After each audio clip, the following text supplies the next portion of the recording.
Hey guys, welcome back to the garage. New hat, new year, right? Happy New Year to everybody.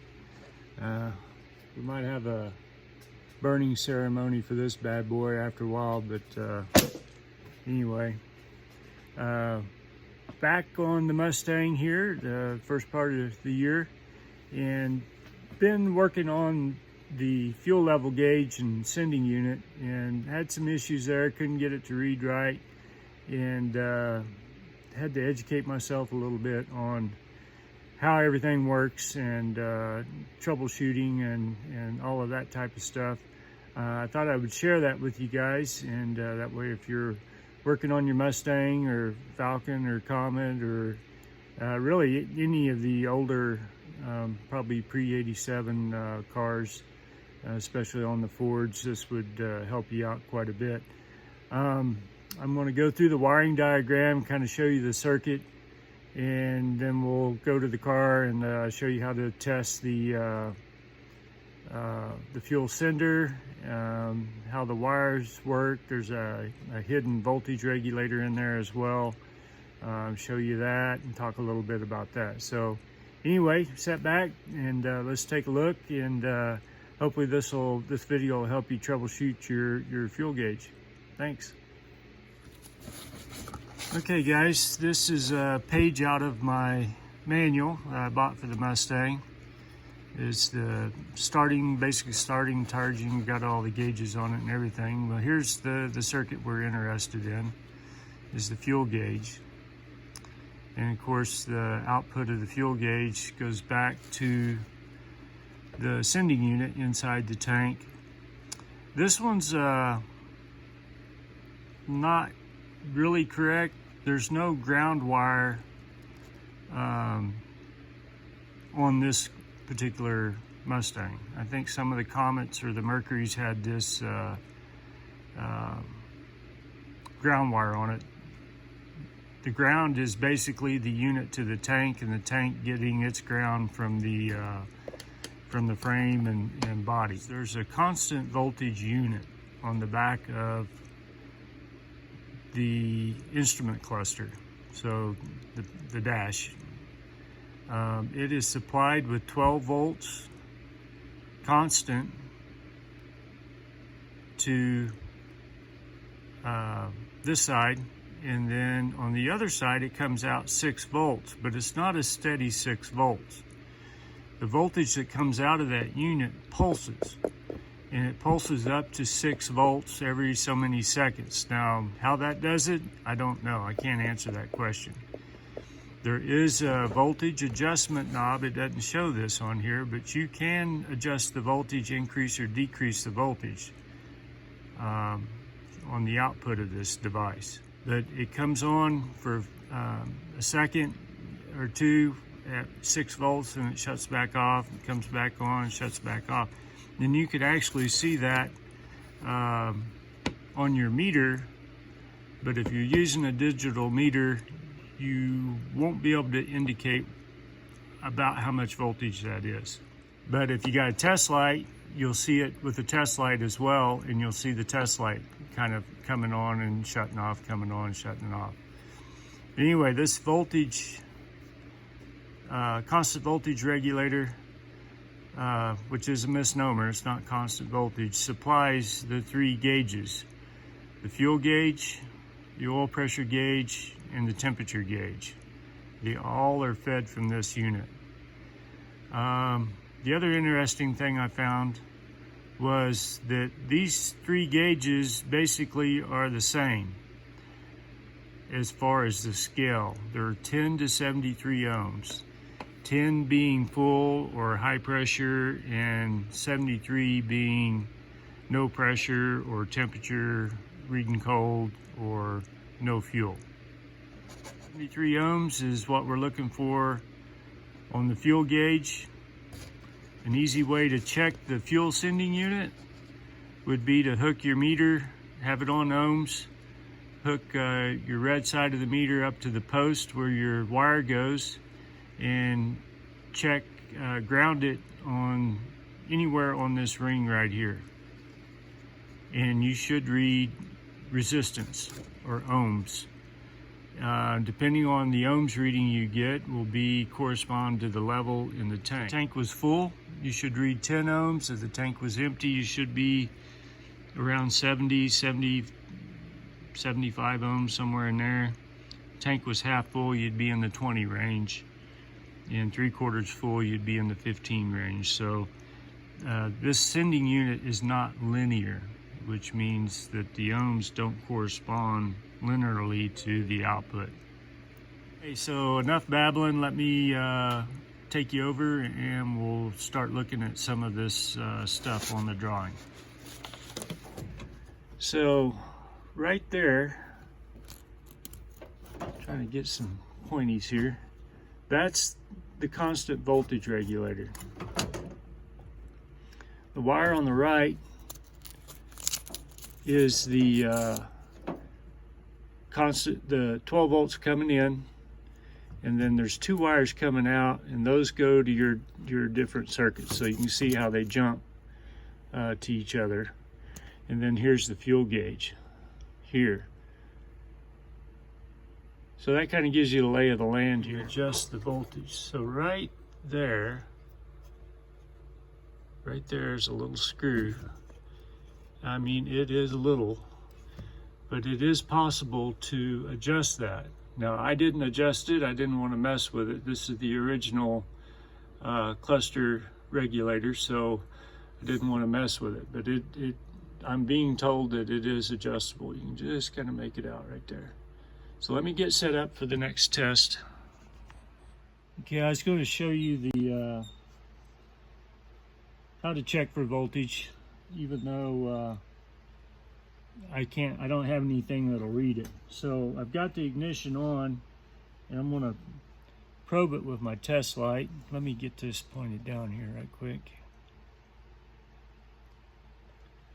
So I'm going to probe the input side. I've got 12 volts. Probe the output. See it blinking? That's from the constant voltage regulator. So it's not constant, it's pulsating. So if I take this and I put my meter on it, okay, let's see if I can get back on it. So I go on the input side.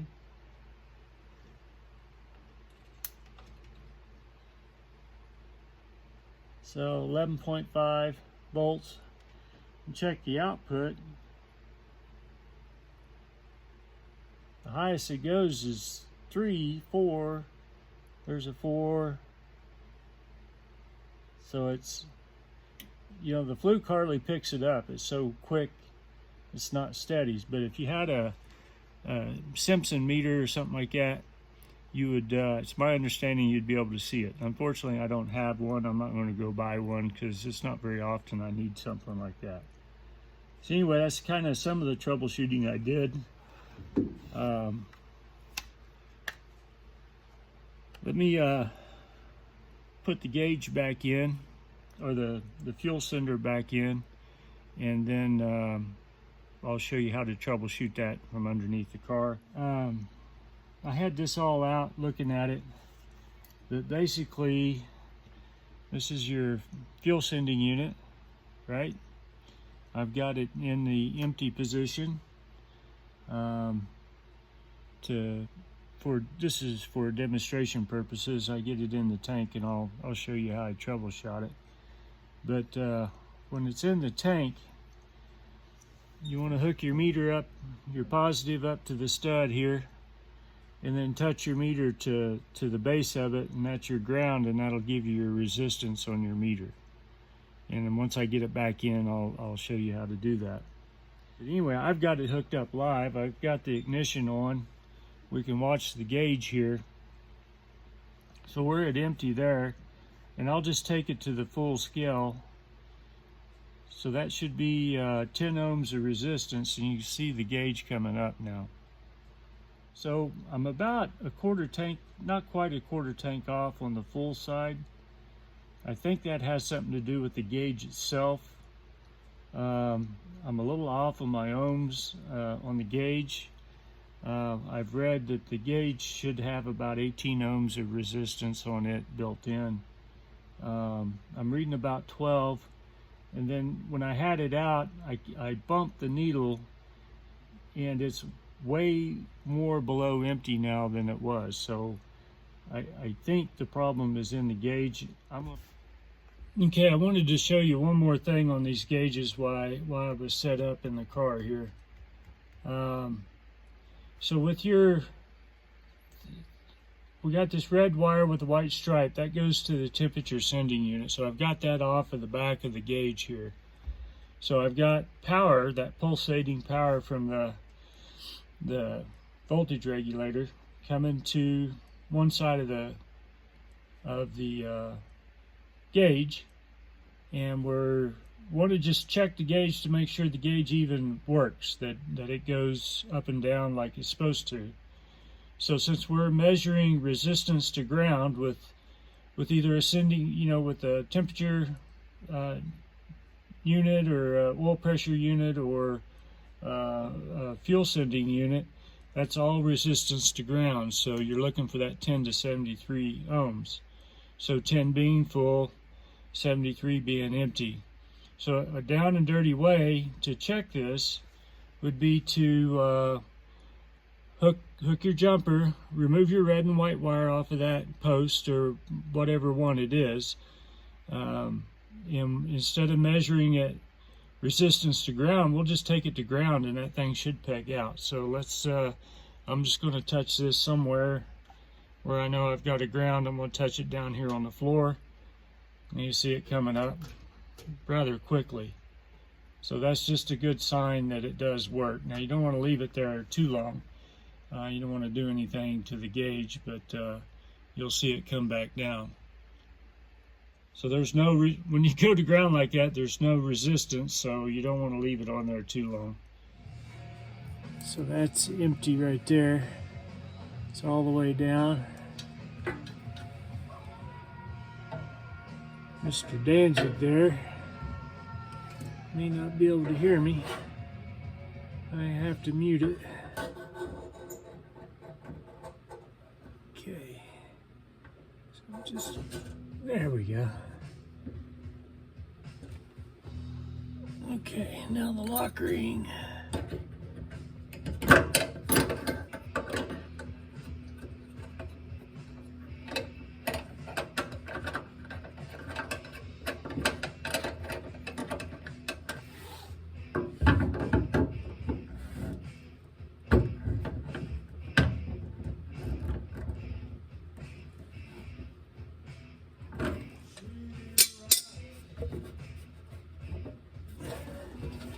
So we'll hook up power here, and then we're just going to check it to the body of the unit. So there we're 74 ohms.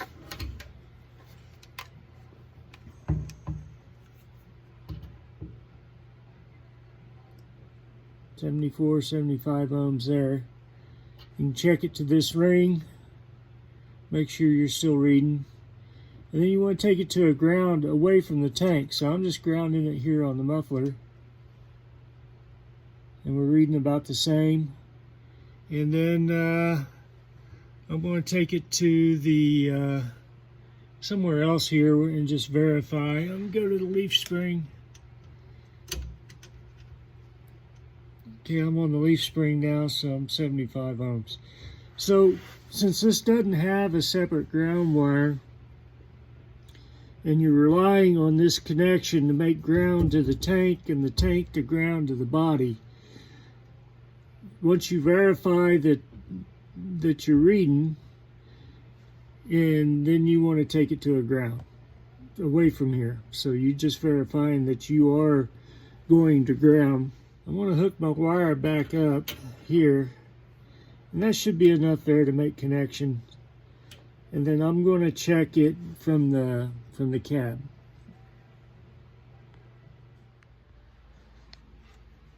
Okay, so I'm going to check it from here to ground.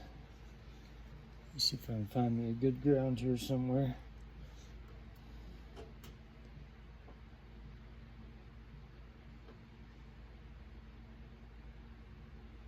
Okay, so the wire to the sending unit's reading 75 ohms. So that's telling me I've got a good signal up here. Now, one thing you could check if you're having some issues and not reading right, would need to take the wire off of the sending unit and check it to see if it's open to ground. So, or not open to ground, but if it's grounded out, where the wire may be broke somewhere from here to the sending unit, and you know, it may be open and shorted somewhere in there and causing you a problem. So let me go disconnect that, and I'll show you how to do that right quick. Okay, so I disconnected the wire off of the fuel sending unit, and if you want to check your wire to make sure it's not shorted, use your ohm meter, hook up to the wire like I had it, and you just take it to ground somewhere and make sure you're not reading anything. If you're reading some resistance or continuity, then you've got a bad wire. In this case, I don't. The other thing I did while I was troubleshooting this and proving everything out, I hooked a separate wire and ran it up here to the cab, and I checked the resistance with a separate wire just to make sure that my original wire wasn't bad. So it was just another check you could do. So if you think you got a wire problem, just disconnect the wire on the fuel sender, rig you up a spare piece of wire. I think I needed about 8 feet of wire, put an eyelid on it, crimped it down, ran it up in here to the cab, and that way I'm not running back and forth underneath, unhooking, hooking. I just did it all from here. So okay, here's what I think has been throwing me off the whole time. I've got the ignition on, I've got the gauge circuit hooked up, and it didn't come up to E. So there's definitely something going on with that gauge. Before I put the gas in it, I'm going to pop this gauge out and get it on the workbench and see if I can figure something out with it. Okay, I want to talk about the gauge a minute. I fooled around with the gauge. I ended up damaging this little piece right here, and it's pretty wonky. But if you'll notice in the videos, this is way down here on the E, and even when you turn the key up with at 74 ohms, it never came up to that first hash mark. So I wanted to make sure that when it was on that hash mark, I wanted it to be empty or dang near. So playing around with it, I found that on the back, you see like a gear tooth right here, and there's another one right there. For lack of better terms, I'm going to call this 0 and this is span. So what I ended up doing was take a small screwdriver, stick it in here, and it fit almost perfect, and all I had to do is twist it until I got it to the E mark. So now that it's reading on the E mark, I plugged it in, and it's E is E, as 70 be 74 ohms. I always get ahead of myself in my videos. So when I put the new gauge, the new sending unit in, it was about that much longer. And then the float was, the top of the new float was out in here somewhere. So when I put it in the tank, of course, it was down at the bottom, so it's going to read 74 ohms, recording empty. But the time the fuel level come up to where the float was and started pushing it up, it wasn't soon enough.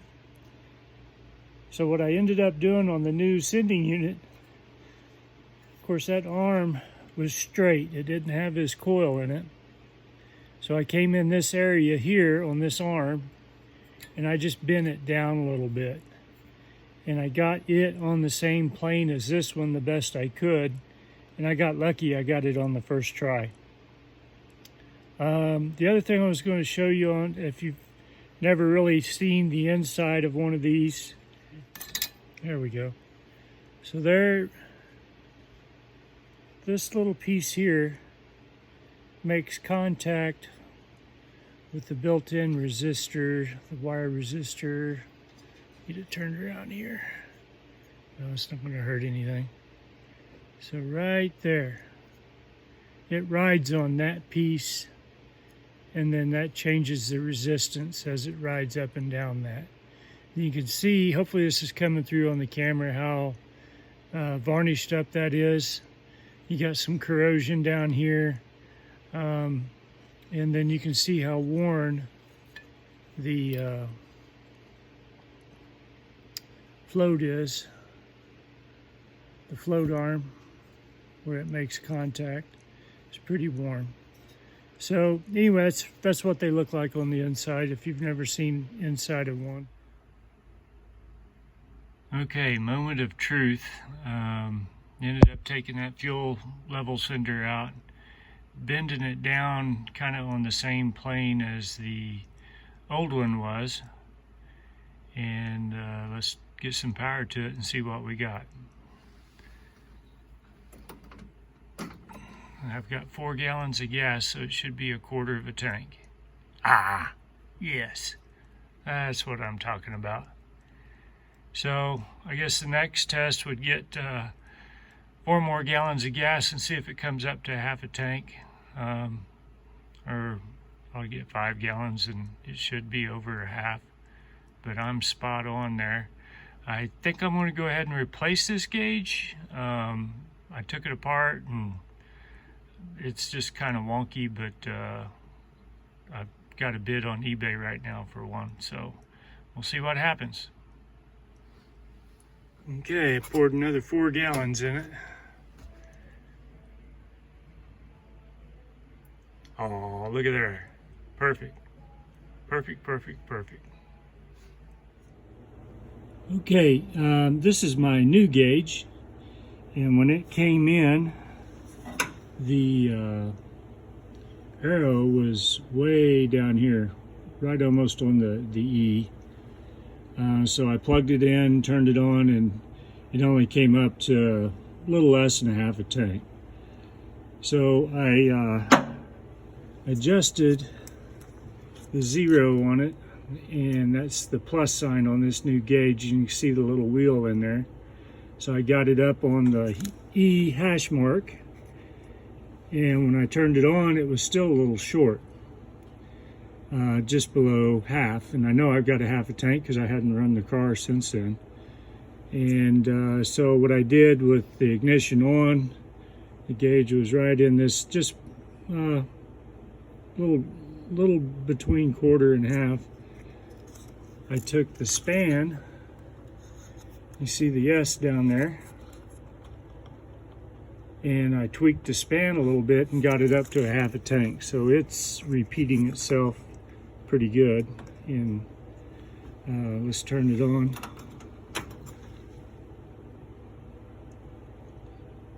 So it comes up a little above 1/2 and then it settles down. So I'm really happy with that. I'm not going to touch anymore. What I'm going to do now is I'll just clean everything up in here. Touched up the dash, the instrument panel, painted it, and anyway, I'm going to start putting it back together. So really appreciate you guys watching, and see you on the next episode. Not sure what that's going to be yet.